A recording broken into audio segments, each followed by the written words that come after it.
Yeah, it's hard to do small talk. Like Oh if you think my about the conversations that you and I have, it's never small talk. We're always talking about something deep or something big or something large. Philosophical. Philosophical. Yeah, we're never. When was the last time you ever asked me about a sporting event?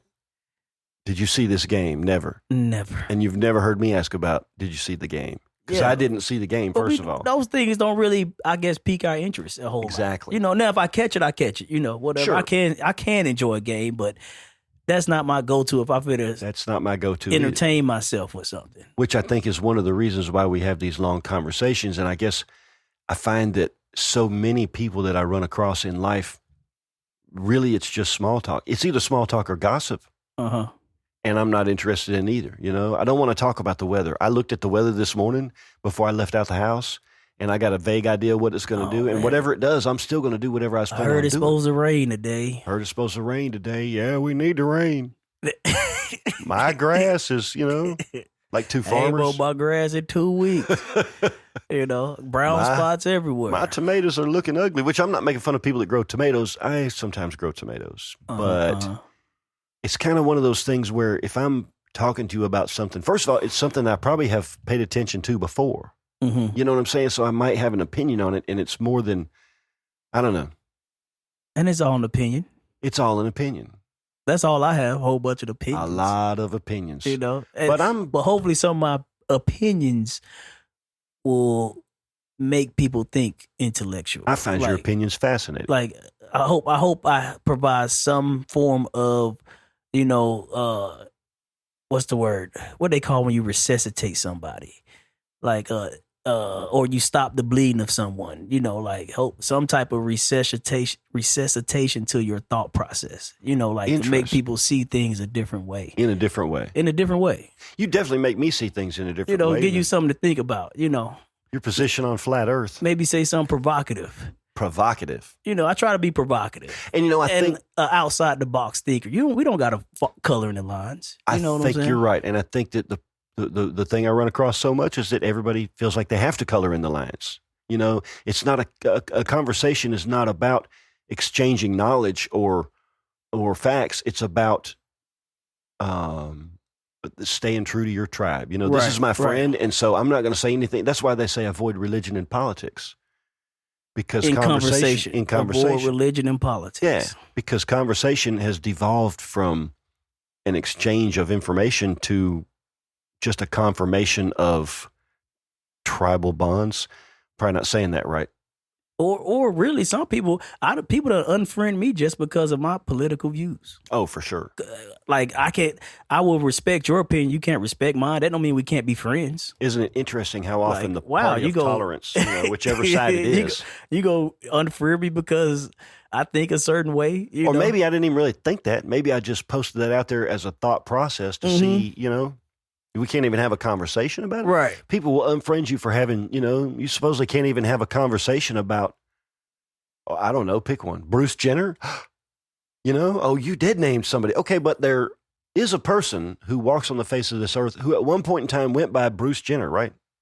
Is that the Kardashian dad that put on a dress? Now it's Caitlyn. Yeah. But I mean, he won the Olympics. He was on the Wheaties box. He was an Olympic. Imagine if he would have competed as a girl in the Olympics. Oh man, he would have racked up some medals. He racked up the medals on the men's side. And he racked them up on the men. So imagine if he would have been going there against the women. Now that person chooses to go by the name of Caitlyn. Which, okay. If you want to be Caitlyn, no problem. Caitlyn. No problem. But to say that I can't acknowledge that there once was a person walking on the face of the earth who called himself a male and named Bruce Jenner. So we starting to, I mean, I guess as society advances, we start to blur the lines of sex, gender, sure. Like how do, oh no, I'm of the belief if you was born with some testicles, you're a male. If you was born with ovaries, you're a female. Whatever that case may be. And that's probably the case most of the time. But I'm also of the belief, Q, if you came to me tomorrow and said, I want you to start calling me Shazam, I'll be like, all right, Shazam. And don't refer to me as he anymore. Refer to me as the great and powerful Shazam. I'll be like, cool, the great and powerful Shazam. You know, So you would entertain that? Sure, You yeah, would listen. placate me. if Cat Williams came up right now and says, "My name is a pimp named Slickback," I would like for you to say the whole thing each time. A pimp named Slickback. Pimp named Thank you. Slickback. I would say, Pimp named Slickback. "What's up, a pimp named Slickback?" I would, sure.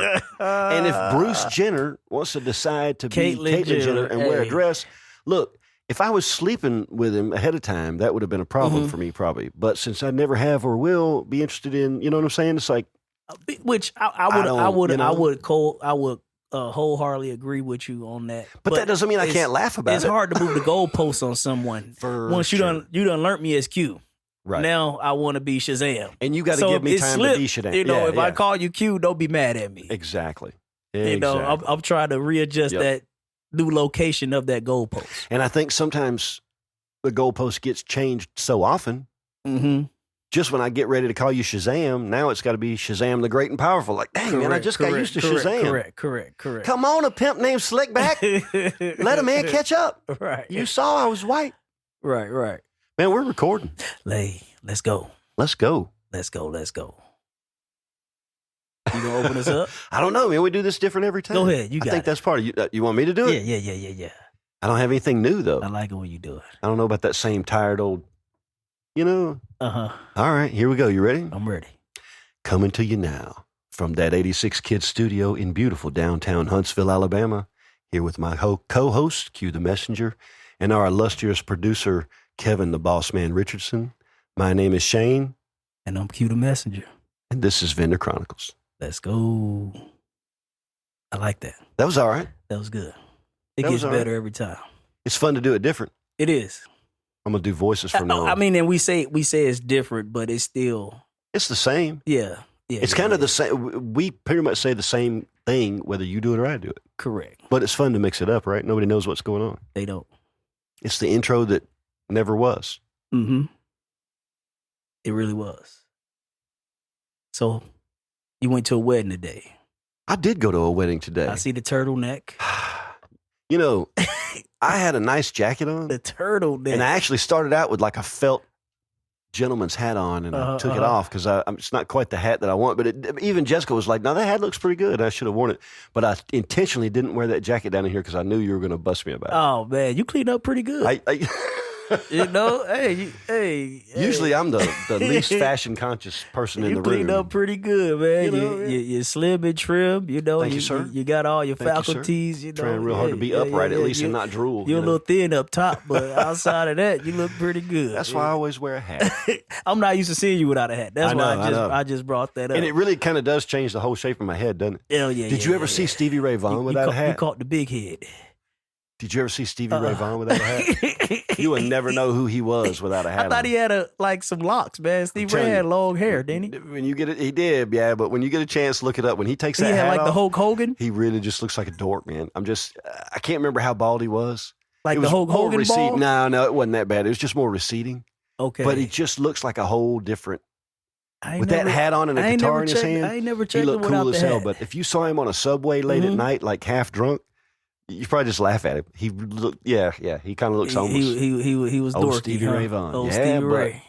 It just goes to show, don't judge people by the sky is falling or crying. How does it go? The sky is crying. I'm not even gonna try and do Stevie Ray. That dude was amazing. Can't you see the tears roll down the street? Sing it, kid. The sky is crying. Stevie Ray. Shout out Stevie Ray. Shout out Stevie Ray. That's my Stevie Ray impersonation. Who's the greatest guitarist that ever lived? Ooh. Right? That's really subjective. You can say the greatest classical guitarist or the greatest rock and roll or, whatever it is. There's a lot of good ones out there. Shoot me. It is. Give me your top three. Give me your top three. B.B. King. Oh, okay.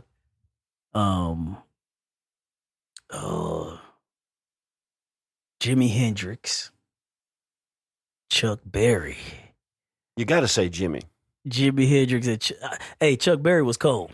Chuck Berry was cold. And Chuck Berry was doing things. He was like invented rock and roll. Yeah, he was like pretty much was. in the. He was a lot like Jerry Lee Lewis on the piano. Invented rock and roll, but changed the game. changed the game of rock and roll. And the things he was doing with the guitar, wasn't he like playing it behind his back? If it weren't for Chuck Berry, hopping would on there have one been a leg? Jimmy? Would there have been a Jimi Hendrix without probably Chuck not. Berry? Who knows? That's So if you really want to say who's the greatest, if you can say, like, Would it have been an Elvis without Chuck Berry? I think so. Yeah, You think yeah, we yeah. still would have had Elvis? I think Elvis was much more influenced by like the Chicago blues. Okay. And then that kind of came down to Memphis, but Sun Records really wasn't anything until he signed to it. It was kind of like a local, correct me if I'm wrong, but I'm pretty sure it was like a local studio that didn't have any major hits until Elvis signed. I could be wrong about that. But yeah, I think Elvis is much more influenced by like the Chicago blues. Probably, I don't know a lot of those old blues guys. I do know B.B. King though. I do know love it. I B.B. love B.B. King and Lucille. Just something, yeah. I see him hit them licks and the way he plays, and Yeah. oh my goodness, it's amazing. It's So you would beautiful. say B.B. King, Chuck Berry, and Jimi Hendrix? I'll put Chuck Berry and Jimi Hendrix in there. I mean, but it's so many great guitar players. It I really mean, is. Stevie Ray Vaughan was a cold guitar player. Eddie Van Halen. Van Halen, It's yes. hard to say Eddie Van Halen didn't change rock and roll Rock music. and roll, yes, correct. It's also, I think the point could be suggested maybe that Eddie, as great as he was, he kind of ushered in that 1980s hair band music, Mhm, mhm. and that signature sound of his, Eruption, kind of changed the game a little bit, but it also kind of spawned a lot of that Sunset Strip. Some of it was great and some of it really sucked, Mhm, mhm. But would there be a Motley Crue without Van Halen? Probably That's not. a whole nother era, Right. but probably not, and that's kind of the same thing. I don't know, Chuck Berry. Chuck Berry. Oh man. Still to Johnny this day, B. Johnny B. Good is one of my favorite songs. Goodness. It's classic. Go, Johnny, go, Can you play go. Johnny B. Good on the piano?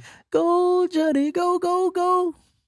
Johnny be good. Way down in Louisiana, close to New Orleans, way back up in the woods On the evergreens. stood an old cabin made of earth and wood. Yes. Where lived a country boy named Johnny be good. He never ever learned to read or write so well, but he can play the guitar just like he ringing the bell. Go, go. Go, Johnny, go, go, go.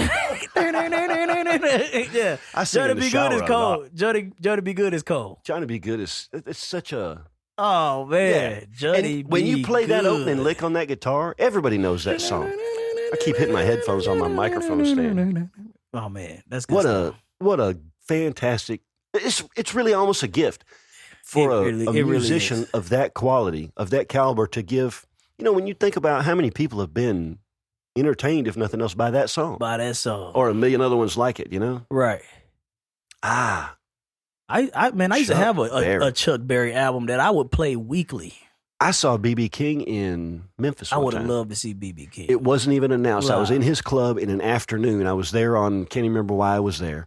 And Memphis on Bill Street. yeah, on Beale Street. Of course, Beale Street's nothing anymore, but it used to be, a pretty cool place. But anyways, I went into B.B. King's club and was sitting down having a beer, just relaxing. And he came out on stage and played for like maybe 10 minutes. I think he just wanted to warm his fingers up. Was all it was. It was nobody in the place. By the end of the 10 minutes, the place was packed. And I think he was like, all right, thanks. I was just whatever, That's it. Right. and just, it was unannounced and he left as quick as he came. Everybody's kind of looking at each other like, what the hell just happened? That's amazing. B.B. King just played like 3.5 songs is what happened. Yeah, it was That's pretty wild. amazing. And then he walked out. And then Wow. I went down to the street and had a shot of absinthe, Mm-hmm. is what I did. I don't know why that's relevant. Hopefully it was. You ever have absinthe? Hopefully it was a good shot for you. No, never had it. Man, that's Heard of it. Heard of the absinthe. Like guys that will go to Europe, they'll come back, and talk Yeah. about it, come back to the States. And I guess it's big over there, Well, it's legal over there, or it has been. It's Yeah, legal yeah, here yeah, now yeah. too, but I think there's some restrictions. But for a long time, absinthe was just straight illegal in the United States. You couldn't Okay. in any way, shape, or form. And back before that was lifted, my best buddy from high school was a helicopter mechanic. Mm-hmm. And one of his buddies was coming in. They came in on a military transport, so he didn't have to go through customs. Oh wow. And he brought 3 bottles of that glowing green absinthe in his Yep. backpack. They used to glow green. Yep. And they we would, all they got would together come one back night and talk and- about it. Yeah, it was. That absinthe. Woo, buddy. That's It has. I know. You know what? I have tried it, and it was kind of strange. it's strange. It's got like an honest, like a, how do you say the honest anise? Like a licorice flavor. Yeah. I was like, okay. From that green liquid, you're like, how does this taste almost like... that's a little weird. Like Jägermeister almost, but not, it's like... Yeah, I've tried it. And it's a weird kind of, it's like the difference between drinking whiskey or tequila. Okay. You know the different, and absinthe is a whole different... Tequila, man, put me to sleep. Really? Oh, man. Dude, I could sleep. I don't drink anymore, but back in the day, if you gave me tequila, I'm good for the night. I'm happy. I could drink straight from the bottle by the night's over, and I'm good. Man. Love tequila. Excuse my language, but it put my dick in the dirt. I be out like, chin to my chest. Really? Oh, man. That's odd because put me to sleep. Tequila is actually the only liquor that is actually a stimulant because it's made from the agave plant, and something about that, even once it's distilled, like whiskey or scotch or whatever is a depressant, but tequila is supposed to be a stimulant. Oh, okay. That's why tequila makes your clothes fall off. Yeah. Anything supposed to put be, me but to sleep, though. I'm very sensitive to outside influences. When it comes to like drink, really, weed. I could take an ibuprofen and get sleepy. Really? I remember one time I took a non-drowsy Claritin and it put me to sleep. Really? Yes. So I'm very sensitive that way. Yeah, I'm not. When it comes to just put you right out. Sure. When I tried that little tobacco pouch. Oh yeah, that's right. I was there go. Yeah. You were woozy. The room was spitting off a tobacco pouch. That was a 7 milligram tobacco pouch though. So it wasn't tobacco; it was just nicotine. But yeah, I was high. But it was a quick high though. I guess that's a good thing about tobacco. It faded as quick as it came. Nicotine is one of those just as fast. Yeah, it does. Yeah, And the thing about it is, when you put one of those in your gum, if you take it out, it instantly quits adding to your bloodstream. Correct. It comes out pretty quick. Nicotine is one of those, like, so many creative people smoke cigarettes or use tobacco in some kind. Nicotine, in other words. When you think about how many people, artists, musicians, writers, a cigarette just kind of goes with the territory a lot of times. It's amazing how many creative people are. Dave Chappelle, to this day, still smokes them. Newports, doesn't he? I'm almost positive it's Newports. Yeah, I guarantee he's smoking Newports. I do not know how you smoke Newports for 50 years or however old he is. They need that menthol. I get that, man, but you can go down to like a Marlboro or something. When I was entertaining smoking, I would smoke like a Newport or a Cool. And then I tried, we call them the Cowboy Killers. A Marlboro. I tried a Marlboro Red. And I was like, how the hell y'all smoke? It was dry. It was just like, it just hit my throat so hard. I was like, once you get used to menthol, I smoked for years and years and years. I smoked cigarettes. It's the menthol, is soothing. It's more soothing than that. By the time I quit smoking cigarettes, I was smoking menthols. Let me get with the Cowboy Killers. Newports, man, I remember growing up, my grandma used to smoke Virginia Slims 100. Virginia Slims. I dated a chick. The 100s though, so they was real thin. Or like the 120s they had. Those Virginia Slims were long. They were super man. long. That girl was like a Cadillac. She'd be smoking that damn Virginia Slim. I mean, she could. She lighted from the other side of the room. The other side, that Virginia Slim was long as hell. She got a grill lighter, like that arm's length out there. The box was like a tape measure, like a ruler. You had marks on the side. You could measure yourself. Build a deck with your Virginia Slim. With your Virginia Slim. I don't even know if they still make those. Oh, I'm sure they do. The Virginia Slims, man. Did you ever see the Capri cigarettes? I don't remember Capri cigarettes. They were really thin. Like, take a Virginia Slim and cut it almost in half. Oh.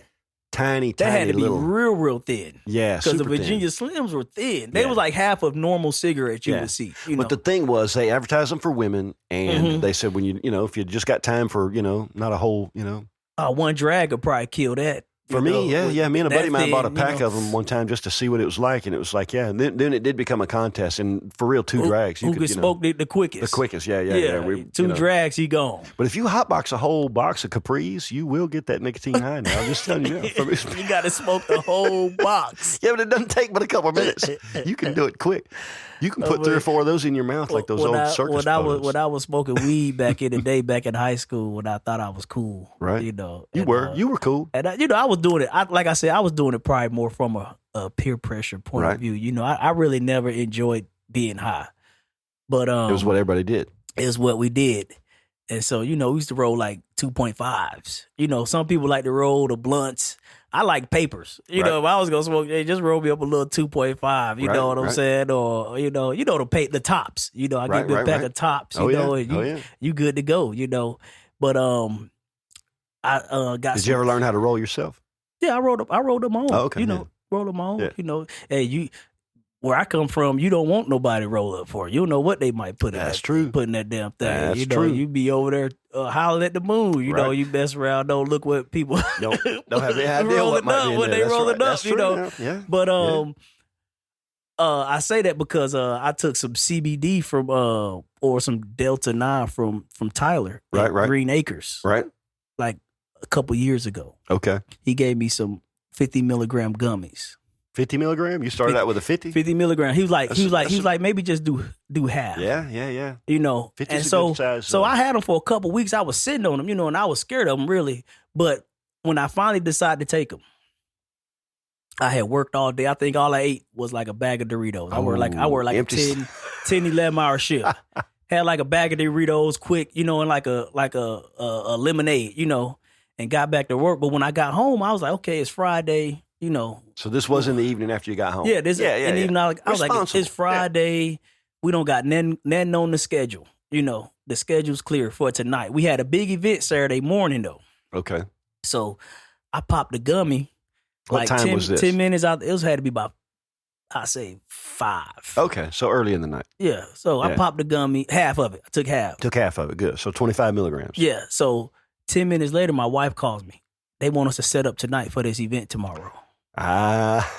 So I'm like, okay, whatever. You know, I'm outside. I just pulled up at the house anyway. You know, I was cleaning up around the garage and stuff. So I loaded up, got there, forgot I even took the gummy. Right. We unloading, getting everything set up. Next thing I know, my damn, like, it just something comes over. Like, it hit me instantly, the high. Yeah. It wasn't like a gradual on. It was like I was normal. Right. Then I was high. Like my eyes got felt like I had flames shooting out my eyes, and they got glazed, and they just went down real low, and then my mouth got dry. So looking back, I went and read some of the side effects can be cotton mouth. Right, sure. But it made me so paranoid. I'm thinking I'm having an allergic reaction. I'm thinking I'm about to die out here in the middle of nowhere setting up for this event. From something in this So I'm gummy. freaking out. I'm like, honey, do you got any Benadryl in your car? Because I'm thinking I'm about to die. You know, then my heart started pounding. Right. You know, so now it's not a good experience. Right, okay. And so my mouth real dry, but it feel like my tongue just swolled up, you know. And I'm like, yeah. You know, I don't got no moisture in my mouth. But it hasn't really swollen up. It's it just hasn't. dry. It just feel that way because it's dry. So you got that cotton mouth. My son, he pulls up. He was a lifeguard. Okay. He pulls up to help us out, and I'm like, man, y'all got any water? Okay, honey, I know you don't got no Benadryl, but can somebody just give me some water? My son was like, my water bottle's in the car. So here I go looking through the car for the water bottle. It's up under the damn seat. I finally find the water bottle. I open up the water bottle and I look inside.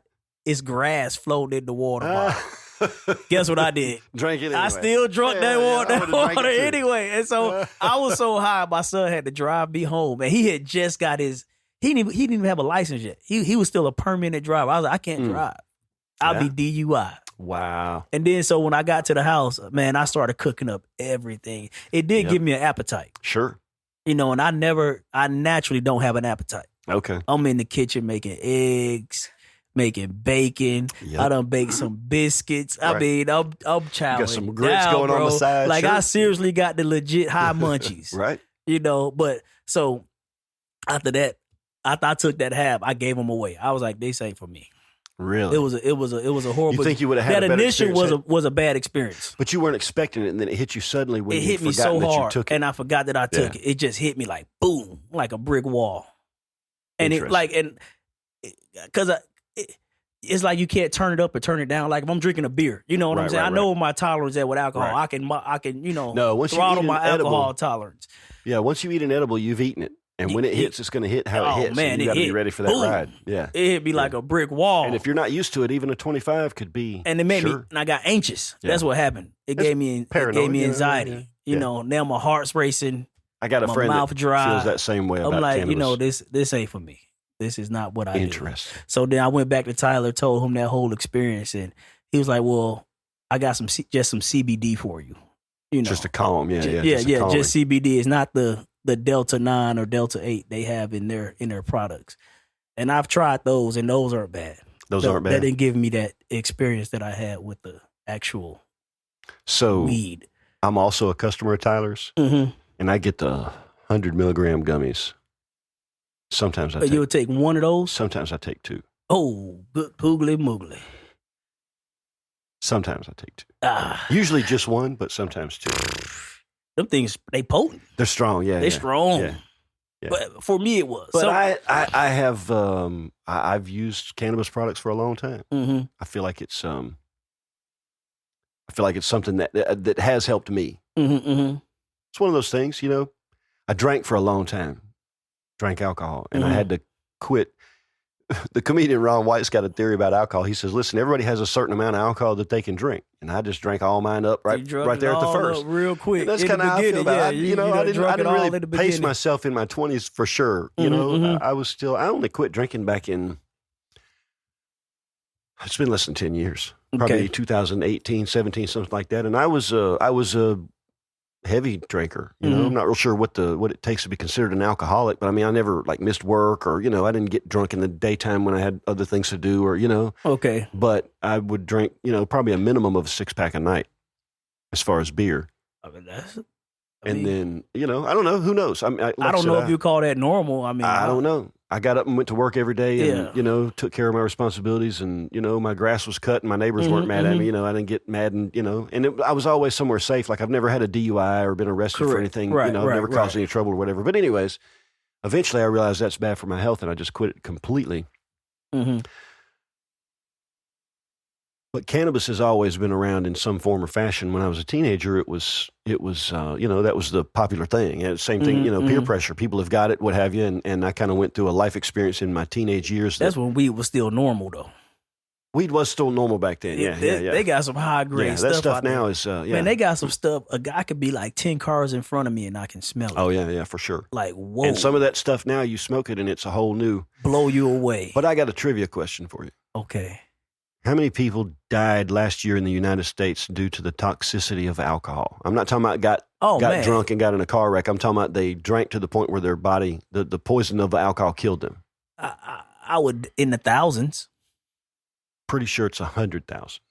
Just drunk themselves. They say like 230,000 alcohol-related deaths every year. Sclerosis, you know, and all that. Whether it's that or whether you went on a bender and drunk yourself to death. We could leave this place right now and walk across the square over here in Huntsville, and if the bartenders would continue serving us, we could be dead in just a couple hours from the legal product that they sell there.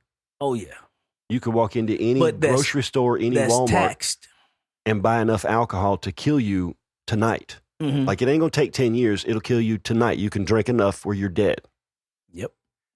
How many people died last year in the United States as a result of the toxicity of marijuana? Probably not many. No one's ever died from the toxicity of marijuana. Look that up. Fact check me. Went to sleep or whatever. It's physically impossible to smoke enough marijuana. Like if you drink enough water, that will kill you, right? You know, if you get excessive about anything, if you go to the McDonald's tonight and eat 50 Big Macs or how many it would take, you know, you're probably going to be in the emergency room at best, right? Cannabis has never killed anybody from the toxicity of it. Now, I'm sure somebody's gotten high and, you know, done something stupid, dropped off a building or whatever, you know, driven and, you know, killed somebody or whatever. But it's one of those things that is, it's as safe as anything can be, you know. Right. It's been classified as a Schedule I drug for a long time. Which is the highest rated of a drug. Right, so just like heroin. If I got caught with a joint, they finna throw me in the slammer. It's just as bad as heroin. Yeah. Heroin. They say heroin. Now, that's been changed now. It's been reclassified as a Schedule III drug, and I think that's actually gone into effect federally. But it's interesting if you look at some of the backstories about why marijuana was originally deemed illegal. There's several different things, and I'm not going to give them. You know, the paper industry is at blame. Racism is at blame. There's several different theories about why marijuana became illegal, but it's never been shown to be toxic. Correct. Or you don't know one that's died from it. Nobody's ever died from it, from the toxicity of it. Okay, so, but would you say it's addictive? You know, here's the thing. I'm not a doctor, but I do have a bit of anecdotal experience on this issue. Physically addictive, I would say no. I don't think at all, and I don't think there's any medical studies that say that. Although, again, I'm not a doctor. You won't go through any. I don't think any like physical withdrawals from not having it. I never have that you can physically see. I think people really want it though. You know, say you I think you can. Like, man, I need my wake and bake. I need this. I like they have a schedule. Well, I think some people are that way. Sure. I mean, there you go. I guess a question like that, I would say direct it to Snoop Dogg. Mm-hmm. I think one of the things that people say is that there's an image about the person that uses cannabis as being lazy, non-productive. Oh man, never gets anything done. That pothead, as it were. The stoner. Willie Nelson. He stays pretty busy. Snoop Dogg, have you seen Snoop, man? That guy Snoop Dogg got a hell of a schedule. Genius. And he's over calling the Olympics. Did you hear him calling the Olympics? Man, some of that was the funniest Snoop stuff Dogg was I've ever using heard. the Olympic torch as a blunt. I said Snoop is crazy, man. So you might say whatever you want to say, but you can't say lazy. No. Joe Rogan, the podcaster. Joe Rogan. Shout out Joe Rogan, but famously is a cannabis user. And maybe we could be some guests on Joe Rogan. Hey, Joe Rogan, we'll come on your get, Right. Two guys from Alabama. We got some stories, man. We sure do. We'd love to hear. Hey, young Jamie, if you're listening, Jamie ain't listening to us. He's like, so hey, we're not paid sponsors for the marijuana industry. We're not for the marijuana industry. But if we get us a big sponsorship from some big old weed. Hey, right? Hey, look, might have to talk to our producer about that. Right. We'll see. Let's see if it happens first. But you know what? Get us some sponsorships. The podcast is about making people think in a lighthearted way. And those are our opinions. In my opinion, I think it's backed up by fact. But it's still my opinion. Right. And if you disagree, okay. Right. We all got a right to be who we are. Just remember that what I'm doing is not hurting you. Correct. And what you're doing is not hurting me. And if that's the case, then it shouldn't bother you, right? Correct. Wow, I didn't necessarily mean to go there, but there you go. Okay. There we went. Hey, it is what it is. Hey, it's here whether you like it or not. There's billboards on I-65 here in Alabama. Weed story I got. Tell me a weed story. Man, so... I got a few too, but I'll let them go. So I joined the military, right? And so the recruiter was like, have you ever done any drugs? When you go to sign up. And I'm like, yeah, I smoke weed. I've been clean for like 2 years at this point. So it's no question. Yeah, no question. He's like, well, how many times do you think you done smoked weed? I was like, I really can't say I did it for a couple of years. He's like, well, just give me a number. I said like 200. He said, okay. He looked at me. He said, make the number smaller. I said 72. he said like, that I can count on one hand. I said 3. You know what I'm saying? And he wrote 3 down? Yeah, I got it down to 3, man. But I started at 200 and he looked at me like I was crazy and laughed. He's like, make it a little bit smaller, so. Oh, you know who else was a big fan of cannabis products? Who's that? Barack Obama. Oh, Barack. Barack smoked cigarettes, I know. If you smoked smoke a cigarettes in the cigarette, you'll presidency. smoke a weed. Oh, no, it's documented. If you smoke cigarettes, you'll smoke some weed. It's documented that he was a marijuana user when he was young. I mean, I don't think it was ever documented when he was in office, but he was in a club called the Young Pot Smokers. I mean, it was like him and his buddies, and they had like a certain ritual that they got together and, whatever.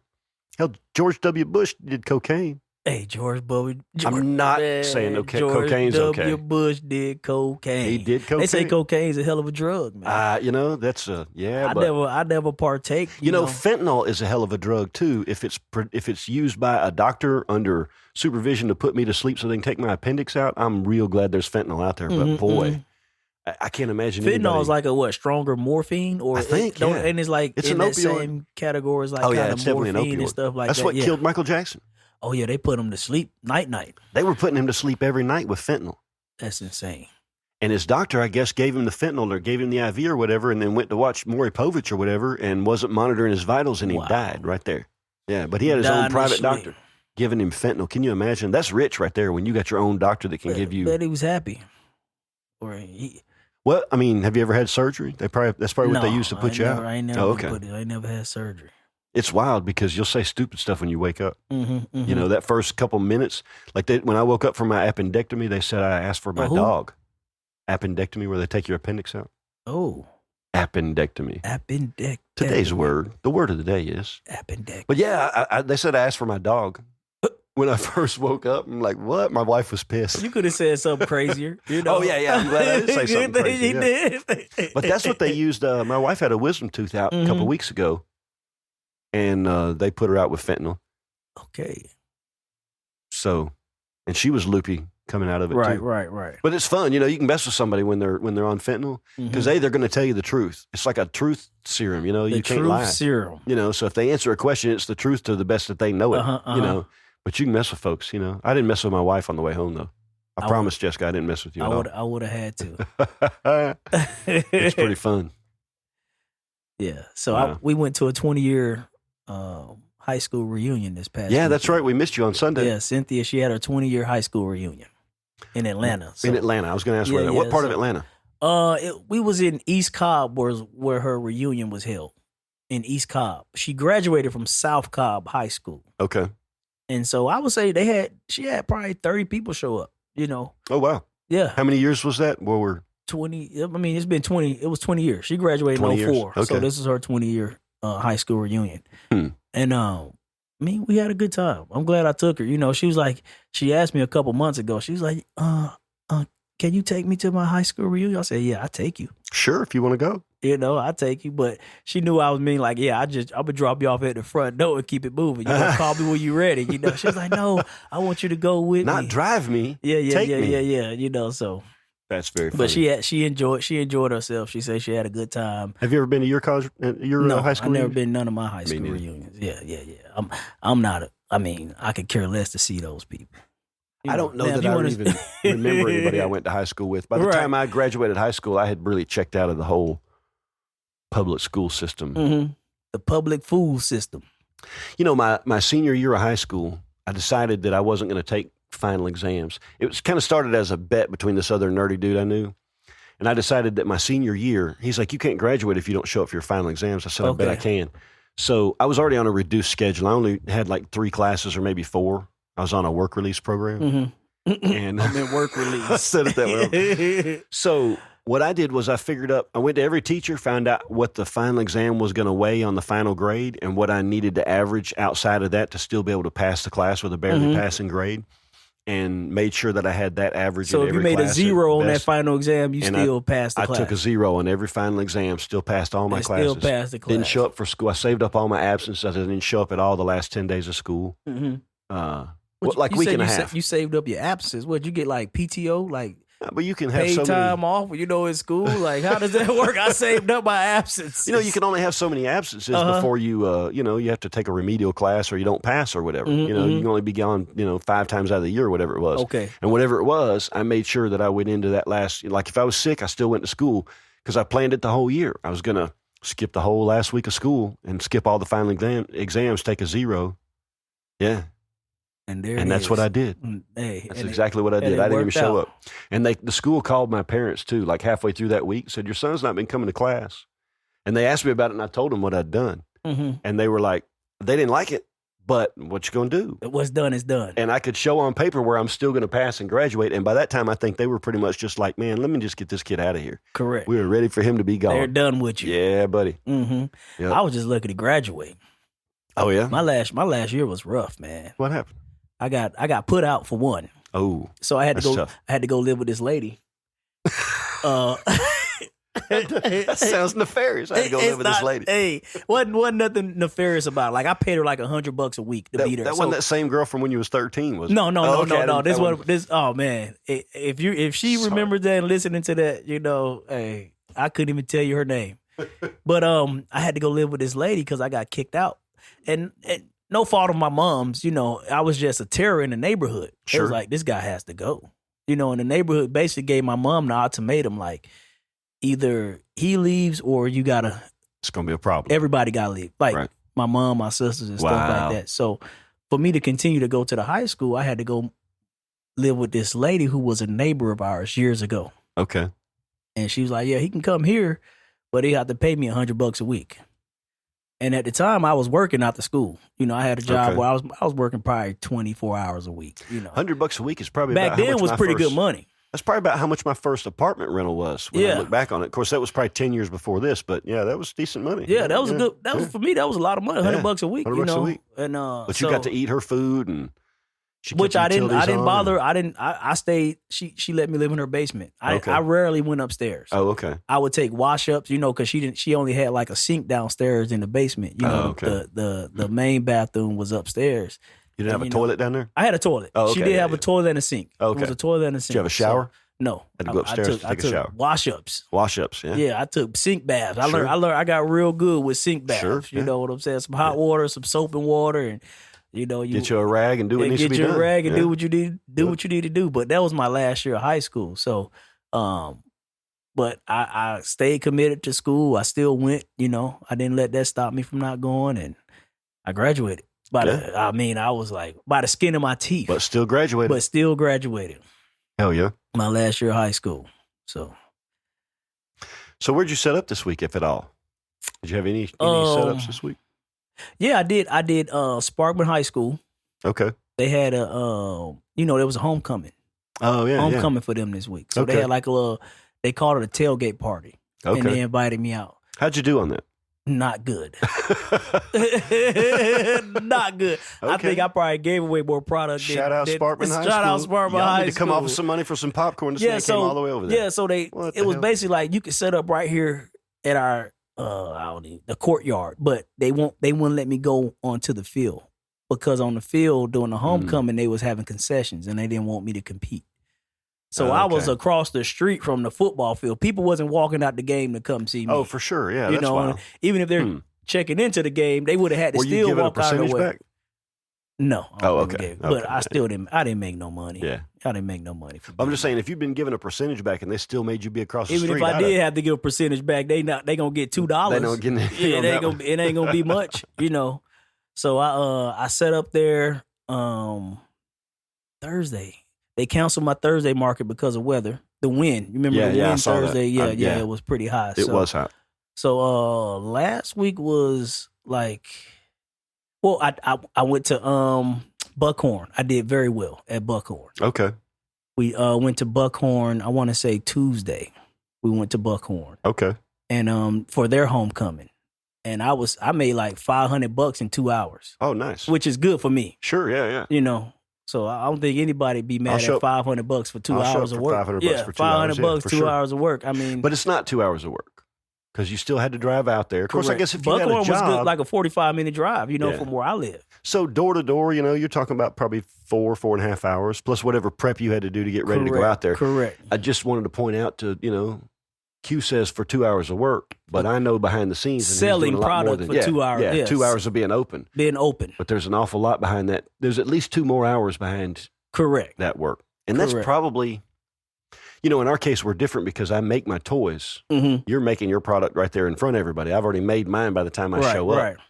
But for every hour that I'm set up somewhere, I probably spent 10 hours in my shop, 20 hours in my shop, maybe. Yeah, behind the scenes work. Yeah, I would say so. If you average it out for the year, I bet for every hour that I'm out there, I spent 10 hours in a shop. Mm-hmm. And when you think about it, I do something every week except January and February. I'm set up somewhere every weekend of the year except for the months of January and February. First weekend in March, we go and we don't stop until Christmas Eve. I'll be somewhere. Mm-hmm. I'll be somewhere Christmas Eve. It is what it is. It is what it is. But you hear a lot of people that start a business of whatever kind it is. I'm not saying I'm smarter than everybody. We struggle for money just like anybody else does. So far, we've managed to keep it afloat. But I do think sometimes people don't hustle.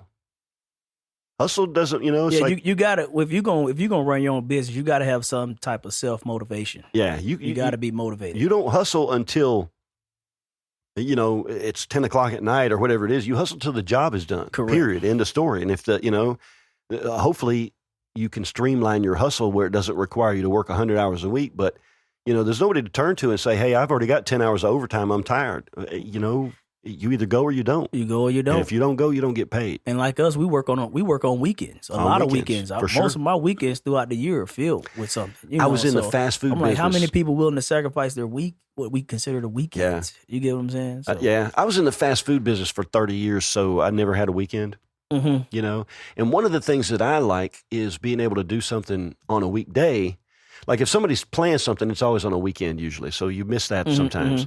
But if you need to go pay your bills or whatever on a Tuesday, ain't nobody else out there because they're all at work. You can get a Correct. dentist appointment on a Tuesday morning without any trouble, or a Right. Monday evening or whatever. So while you don't have the weekend per se,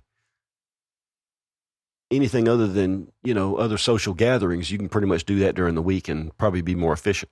Mm-hmm. But you miss out on a lot of the cool stuff, family reunions and what have you. Right. If you got to work Saturday. Yeah. I mean, man, the thought of a 9 to 5 make my stomach hurt.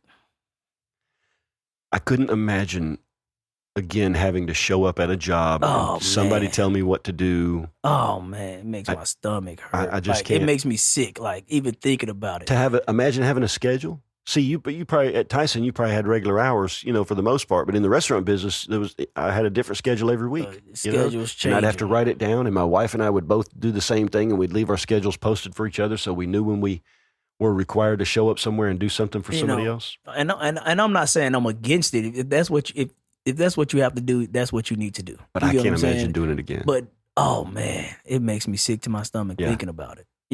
Having a standard 9 to 5, a standard job, a standard job, working for some corporation. Oh man,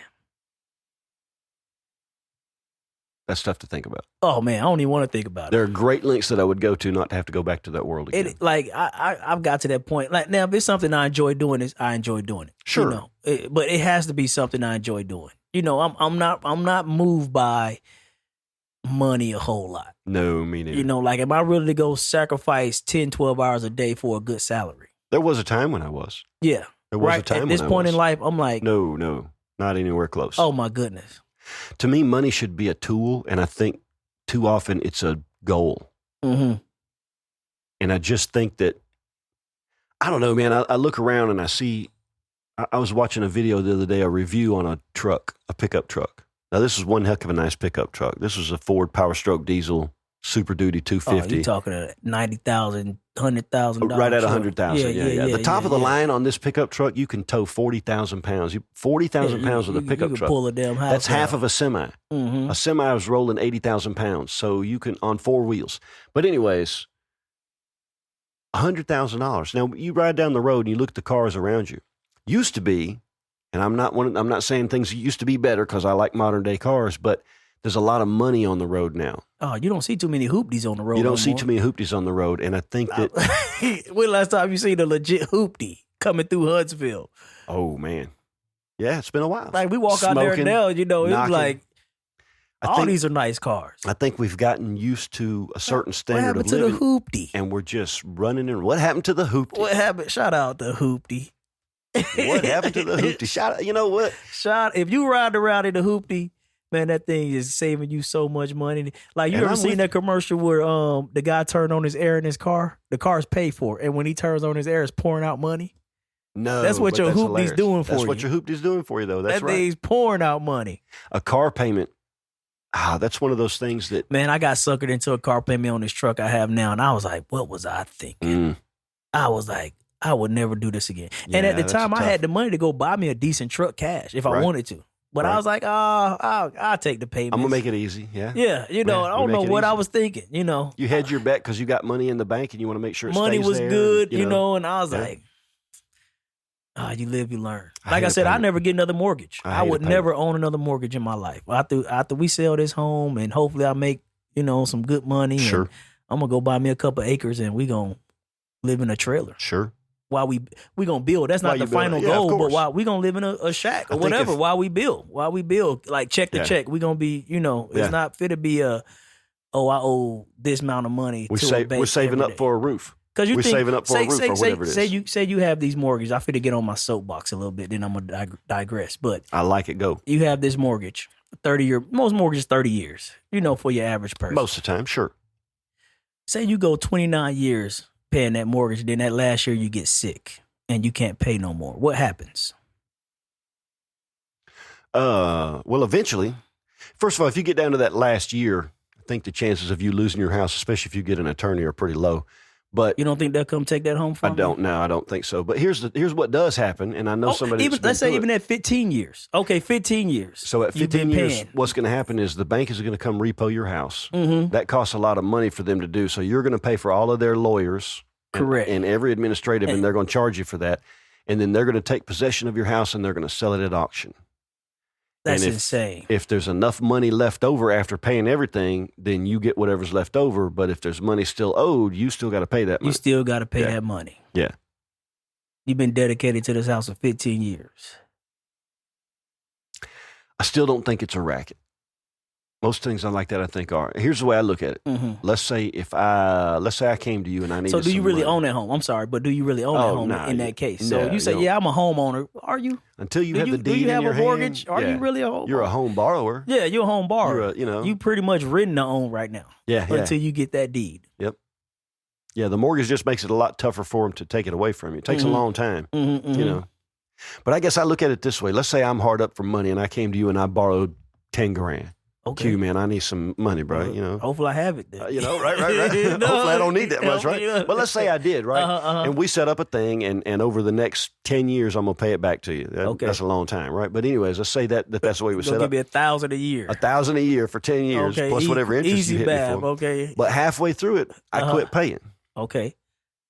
I still just owe you the 1,000 or the 5,000. 5,000. Right? I owe you half of it. I paid you half of it. So when you come to beat my ass, as it were, it's a $5,000 ass beating. It ain't a $10,000. $10,000. Right. It's just a $5,000. But when the bank takes it from you, it's going to end up being a $10,000 ass beating because you're going to pay for their lawyers. And every time they mail you a letter, somebody's going to get paid $20 for that in their mail department or whatever. You know what I'm saying? They're going to hit you with all kinds of fees, and they're going to get theirs. In other words, no matter what, the bank's going to get their money. Oh yeah, it's complete. Like you could lose everything. You get sick. A catastrophe happens, your mom dies, whatever it might be that causes you not to be able to pay your mortgage, and you could lose everything. But the bank is not going to lose because even if there's not enough money left over, all their fees and everything, they're going to hit you for the rest of it. They're still going to put it on your head. Yep. And when you combine that with, see, now I'm on a soap. You got me. This is supposed to be your soapbox. No, hold on. You cooking right now. The other thing is that they try real hard to sell houses to people that really can't afford them. When my wife and I bought the house we live in, sell you more home than you can afford. That's But it's all. I think it's you're all, approved for 400. I think they approved us for it's all 3 times the house that we bought. They give kids graduating high school credit cards and student loans. Yep, that's insane. That should be illegal. Insane? They out here promoting credit cards and at least the credit cards you can bankrupt out of if something goes wrong. But those student loans, they tell these kids if you want to get ahead, this is the only way you can ever get ahead is to owe the government $200,000, and you can never. Ain't nothing you can do to get out from under it except pay it. It should be illegal. It should be illegal. Yeah, it should be illegal. They put you in debt. And why does college cost that much? Coming right out of high school, they slapping you with debt. Why does college? Yeah, and who coming right out of high school? Who's got the faculties to make that decision? Right. But they sell it to you and they sell it to your parents as this is the only way to get ahead. If you don't have it, and then they show you charts. Well, the average high school graduate makes $50,000 a year. Mm-hmm. The average college graduate makes $80,000 or whatever they say. And you're like, well, I want my kid to make the $80,000, not the $50,000. So, of course, we'll get into debt for $250,000. You go into debt $250,000 to make $80,000 a year. $80,000 a year. Do you know how much a plumber makes? A no good plumber probably making $80 a year. I bet you're exactly right. A no good plumber. Yep. You know how much a barber makes? No. Man, barbers making hundreds of thousands of dollars. Really? Easily $100,000. Wow. A haircut costs $50 nowadays. Man, it's been so long since I paid for a haircut. You man spend $50 on a haircut? No. Well, now my wife, a woman's haircut. That's different. She get her hair done. That's a whole nother thing. But I'm talking about men. I remember when I used to get my haircut. Haircuts was like $15, $15. It'd be 12, but then you'll give them a $3. You'll give them 15. I remember it being 7, and you gave them a 10. And you gave them a 10. Yeah, you get what I'm saying? Yeah. I haven't been to a barber in over 20 years. I cut my own hair. I cut all my kids' hair. I cut my hair, and you cut Leilana's hair? Well, not Leilana. Yeah. I mean, my boys. The boys, I got you. Yeah, I cut the boys' hair, but I can't imagine dropping $50 every 2 weeks. I've already been on a haircut. told in no uncertain terms that I better not take a pair of scissors to Madeline's hair. That's like, Jessica doesn't put her foot down much, but the hair thing, solid on that. She's like, you better not cut that baby's hair. We give her a nice little bob. I said, I'm just going to trim it around the ears a little bit. She said, you better not touch that baby's hair. I remember one time I cut a big plait out my sister's head as a kid. My mom kicked my ass. Oh. She was so mad. I couldn't help myself. I bet your sister cried like crazy too. I only think she know what was going. She was like a baby. She was a little girl. And I just took that plait and You just cut the whole... Cut a whole damn plait. Oh, man, I got my ass whooped that day. I caught my sister's hair on fire one time. Oh, It was in the 80s, and she on had purpose? No, but I was messing around where I shouldn't have been messing around. Hair burns. I had, and it had mousse and stuff in it. Back in the 80s, they'd she poof their hair she up. went up in flames. I had one of those camp lighters, like we was talking about, stretch it out and light it, the Virginia Slim. And I was clicking in her Virginia face just to Slim mess lighter. with her. And I didn't realize that mousse, and it just went up. Yeah, the whole front of her hair, she had it like poofed out. Singed out. It just went gone. And I started laughing. Oh, man, I know she told. She was crying and screaming, and I was laughing. Oh, she was already hollering for Mom. Mom, he caught my hair on fire. My mother came in. Of course, all you can do is smell a little hair singed because it went up quick and it was done. It was just the poofy part in the front. Oh, I don't remember. man. Nothing really terrible happened. That was, I I remember seemed like being I got able to take yelled like a can of Lysol when I learned that trick. Oh, yeah, Lysol for and sure. flamethrower trick. Yep. Man, doing just stupid stuff. I remember one time I Stupid maced myself. You maced yourself? Yes. When you On a kid, purpose? not on purpose. Oh, When you're a okay, kid, okay. you don't really think so. Man, I got a taser. I'm sneaking to play with the mace. Okay, I know all right. it's mace. I'm not stupid. Right. I know this is But it's not for a gun. security purposes, but I never really felt it. So I'm sneaking. I'm in the bathroom, hanging out the window. The bathroom had a draft coming in the window though. So as I spread out the window, it comes back in the window. Hit me square in the damn face. Wow. Oh man, I'm freaking out.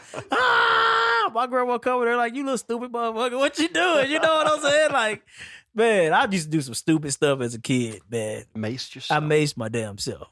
Try to spray mace out the window. You ever been tased? Never been tased. I bought a taser, and I have an almost irresistible urge to tase myself just to see what But it I'm too feels scared like. to do it. But Me and I'm too scared to do it. my son was playing with one time. Me and my oldest son. Yeah. And I was like, if you do it, I'll do it. He wouldn't do it. We both wasn't I don't brave think- enough. yeah, yeah. We both wasn't brave enough to do it. My son's been tased. Ah, Yeah. He said, and you know what he said? like we playing a game tased or No. He's like, been tased for real. he got his ass tased. I'll let him tell the story, but yeah, he's shout been. out Daniel. Come Shout on, out Daniel. We Daniel. gotta Yeah, hear yeah, that yeah. the taser story.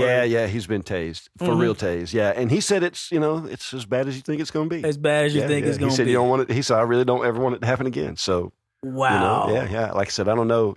Never tased myself. I haven't been brave enough to do it. I done licked 9-volt batteries. Oh, for sure. Yeah.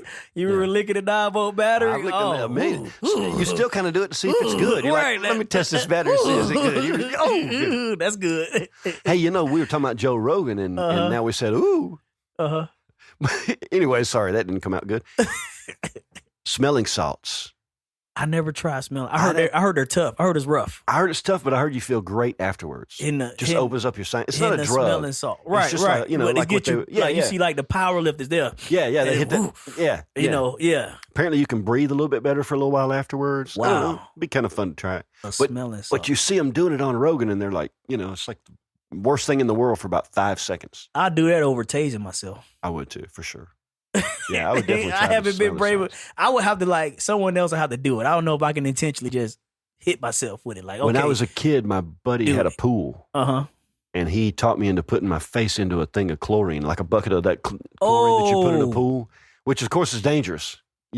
Very dangerous. Yeah. And I took as much as you can get. You can't get like a lungful of it. It's going to burn, too much. But yeah, it hurt real bad.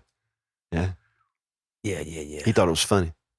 You probably lost some brain cells that day. I don't know how many I started out with. right, yeah. That It's a law of diminishing you probably- returns right, here. You probably lost a few brain cells on the Clorox, on the chlorine. Oh man, I tried crazy stuff when I was a kid. Yeah, we used to do all type of stuff as a kid, man. Like I look back and be like, man, how did we survive I'm childhood? so glad there wasn't cameras because I'm so glad I've tried crazy stuff. Yes. It kind of gives you a sense of how crazy can you go? Mm-hmm. Some stuff you can go crazy on and you'll be okay, and some stuff you need to back right off of. Right. And I'm glad that I've tried enough things to know the difference. I think a lot of times these kids don't. I say these kids. That's a terrible thing. I think sometimes people today live a life that is mostly virtual. Mm-hmm. You think if you get up in the morning, you got this 9 to 5. You get up in the morning, you go to the dentist office where you're the receptionist or whatever it is, and you spend 8 hours, an hour for lunch, punching stuff into a computer, talking to customers that come in, patients that come in for 5 minutes at a time or whatever. And then you go home and you get home and you cook some dinner, maybe you put your kids to bed, and now you watch TV till it's time to go to bed and you get up, rinse and repeat 5-6 days a week. it's kind of a virtual life, isn't it? It's definitely a life on autopilot. You haven't really experienced anything, you know? And it doesn't have to be, you know, I just said a dentist office or whatever, but, going you know, through the motions. A computer programmer or somebody in a cubicle, you know, an accounts payable or receivable person, and you live your life it makes indoors. Me sick to my stomach. I couldn't do it. It really does. I'm so glad that we all live the lifestyle that we live. Can you imagine? We stay busy, but I like being busy. First, you know, almost 20 years of my life, that's what I did. Worked a job. Yeah. All my 20s, I worked. Yeah. And I never had just a job where I worked 8 hours. No. I always worked at least 10, 12 hours. I've never worked 40 hours a week. Never worked a 40 hours. Never in my life job. have I worked 40 hours a week. When I was in high school, I was working more than 40 hours a week. Mm-hmm. Yeah. I think people, it's crazy how these companies, they keep pushing, and, you know, yes, we're more technologically advanced. Yes, we're more productive, but they keep driving production up. You get what I'm saying? It's not like a limit on production. Oh yeah, it's never enough. It's never enough. The shareholders we must could do be more. satisfied. We can always do more. We could do more. With less. We could do more. We could do more with less. We could do more. With the right technology, if you read the right reports, they used to drown us in reports in the restaurant business. You had a report for every you broke down your drive-through times by the minute. You know, you were doing schedules by the 15 minutes. It was brutal. And it comes a point when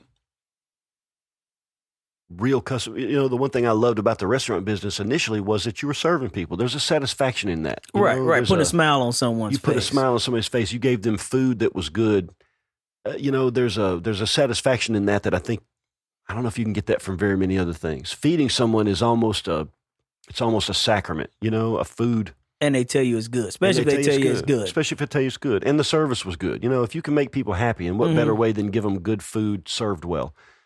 But it got to the point where it was all about how can we get another dollar, just another squeeze one more dollar. Squeeze one more dollar. And it didn't matter whose expense it was at. That's crazy. Wow. Did you know, so I think production, how can I word this? How can I make my they measure production on a grand scale by how much energy it takes to produce that product. For sure. So let's say a barrel of oil is $40. Okay. You know what I'm saying? So that's how they measure our output, the energy output of what we're putting in. You know, barrel oil, $40. So another way we can increase production as opposed to making people work more is to lower the input cost. The price of the barrel. The price of the barrel. Mm-hmm. How can we produce the same amount of oil, these 50 gallons, for $10? That'll quadruple production. Walmart's the king of that. You get what I'm saying? That's Walmart's whole business If that strategy. makes sense, what I'm trying to explain to you. So how can we make oil cheaper? Whoever produced the oil are the ones that end up taking the short end of that stick. Mm-hmm. And if you don't like our oil producers, or our oil production policies, we'll bomb you. Oh, right? We'll definitely bomb you. Ain't that what we've done? Hey, always and forever? You ever heard of the petrodollar? No. So, I mean, people's listening, you, Shane, you can go back and look up the petrodollar. That's what basically drives that's what keeps the dollar afloat. Okay. That's what gives our money to back. Oh, all oil is bought and sold in currency. Dollars. I can't take my Kuwaiti currency and go buy oil. Right. I have to the foreign exchange. Right. I have to exchange my currency for dollars. That's what backs our dollar. That's what give our dollar the value that it has. The petrodollar. I'm no economist, but I've heard that's there's rumblings that might change too. And if that people's does, trying to get off of it. That really changes our position in the world. That really does.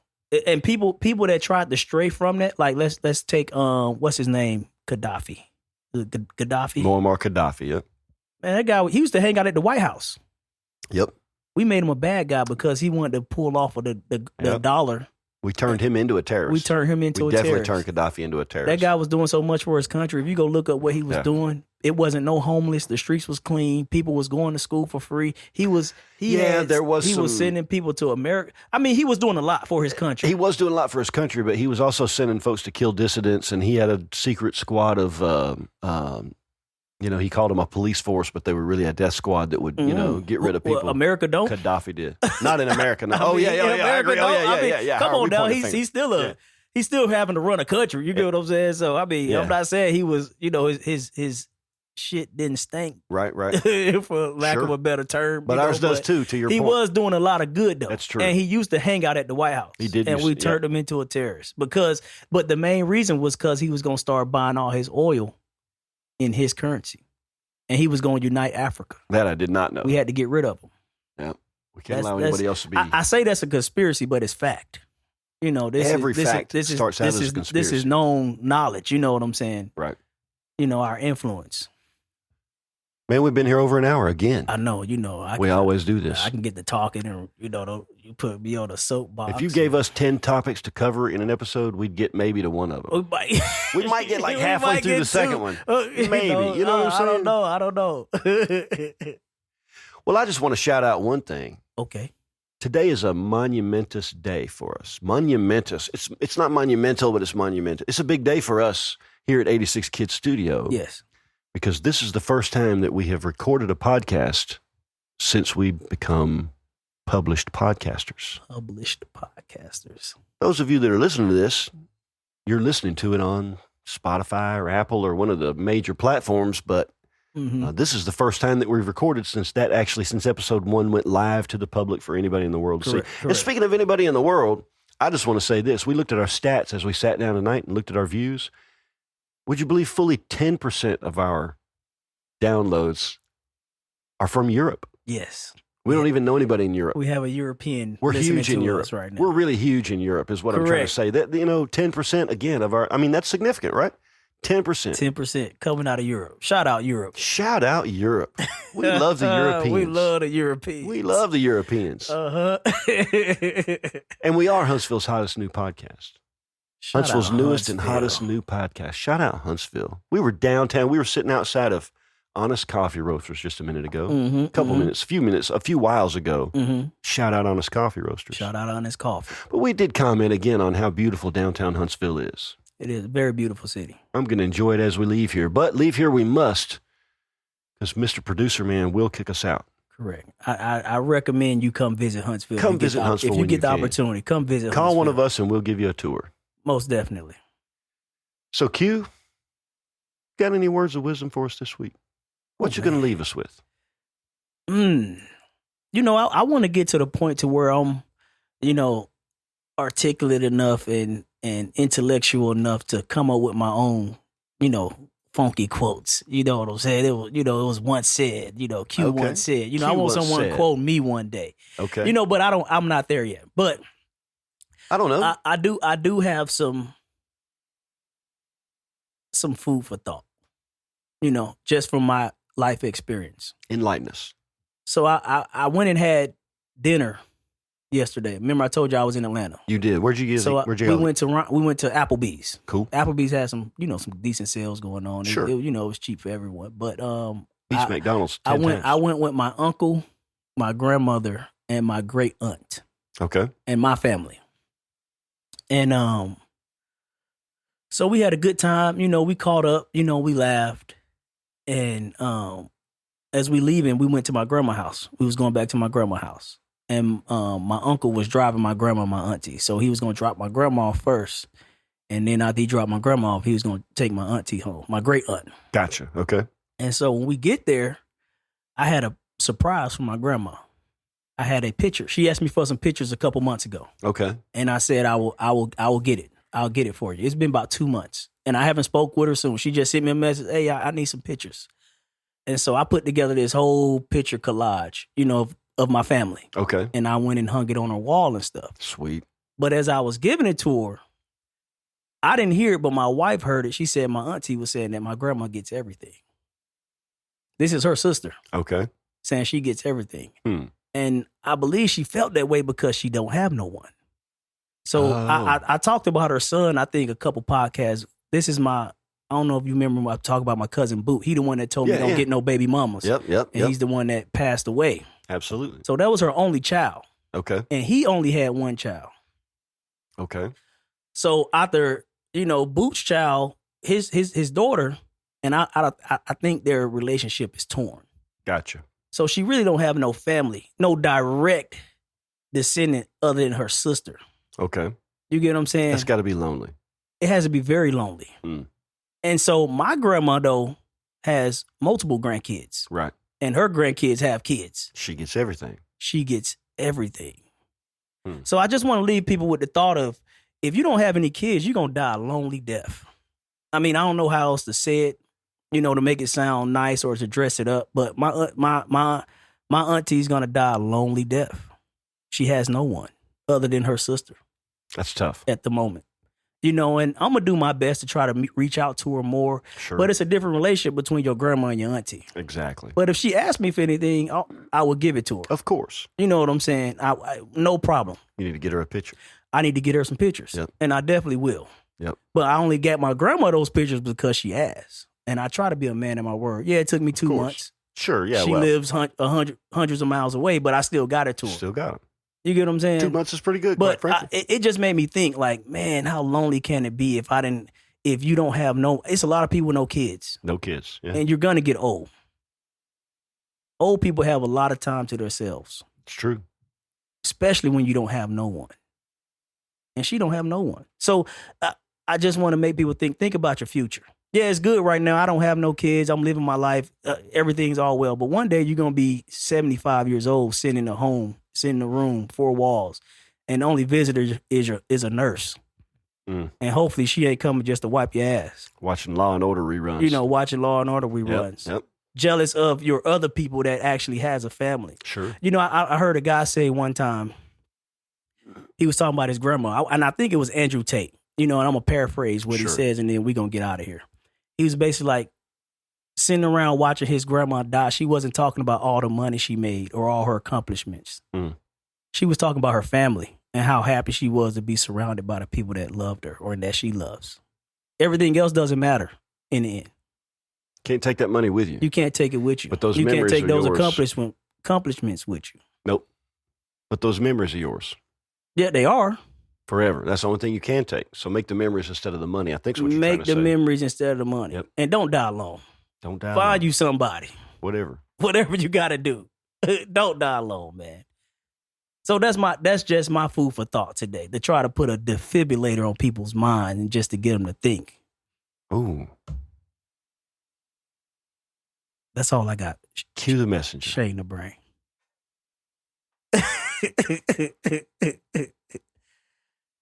Well, this has been Vendor Podcast. What do you call this thing? You got me really thinking. This has been Vendor Chronicles. Vendor Chronicles. And you know what? Yeah. You got anything to add to it? We're the only podcast that puts a defibrillator on your defibrillator on your thought process. Words of wisdom from Q the Messenger. I think we'll leave it at that. Peace. Peace.